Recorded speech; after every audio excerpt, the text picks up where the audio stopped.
Hi there. So, what makes a good card trick, in your opinion? It seems to be different things for different people. Some people like to see flourishes, fans, cuts, that sort of thing. Other people are quite happy to see a playing card, for instance this three of hearts, change into another playing card, for instance this five of hearts, with no rational explanation for how it's done. Me, I like card tricks that get the audience involved. Pick a card, any card, that sort of thing. I like card tricks that allow the audience member to really have a feel that they're in control of the card trick, mainly because I'm a lazy git and it means I don't have to do so much myself. This is one of those tricks, and probably one of my favourite tricks at the moment.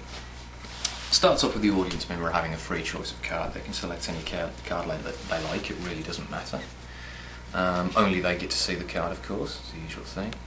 And then, as I say, I like to give the audience member control of the trick, so I'll say I'm going to run my thumb down the side of the deck if the audience member would like to shout out stop at any point. Stop. And right there, that's exactly where their card goes back. There's no messing around, there's no false moves or anything like that, it just goes right back, exactly where they said stop. Then, I suppose for fairness, we should probably cut the deck a couple of times and give it a shuffle as well. So, not only do I not know what their card is, there's also absolutely no way of me knowing where their card is. And then start to deal the cards down onto the table from right to left, explaining to the audience member that they can say stop at any time they like. They could say stop here if they wanted to, but they don't have to. They could say stop here if they wanted to, but they don't have to, just as long as eventually they do say stop. So let's assume that they shout out stop, and I'll say, well, on this card here, this is the card you want me to stop on. You can change your mind if you want to.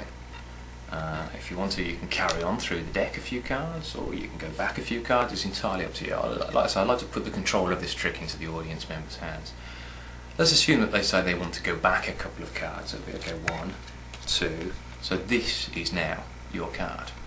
You're absolutely certain this is the card you want. They'll say yes, no problem. I'll say, okay, bear in mind you could have gone back one card, which would have given you the 9 of spades there. Was that your card? And they say no. So you could have actually stuck with the card that you stuck on originally, the Jack of Clubs. Was that your card? And I'll say no. I'll say you could have gone back more cards than you did to the Queen of Clubs or the 10 of Clubs. In actual fact, you could have gone back to any of these cards here. Any of those your cards? And they'll say no. I'll say you could have had any of the cards that are still in my hands here. Any of those your cards? And they'll say no. I'll say, so you stopped on this card. Is there any reason why you stopped on this card in particular? And they'll say no. And I'll say, there is, because it's your card, the Jack of Hearts. And that's my favourite card trick at the moment. It's something that gets the audience member involved, and it's as fair as can be. I mean, they have a free choice of cards, it's up to them where it goes back into the deck. The deck's cut, shuffled, I go through the deck.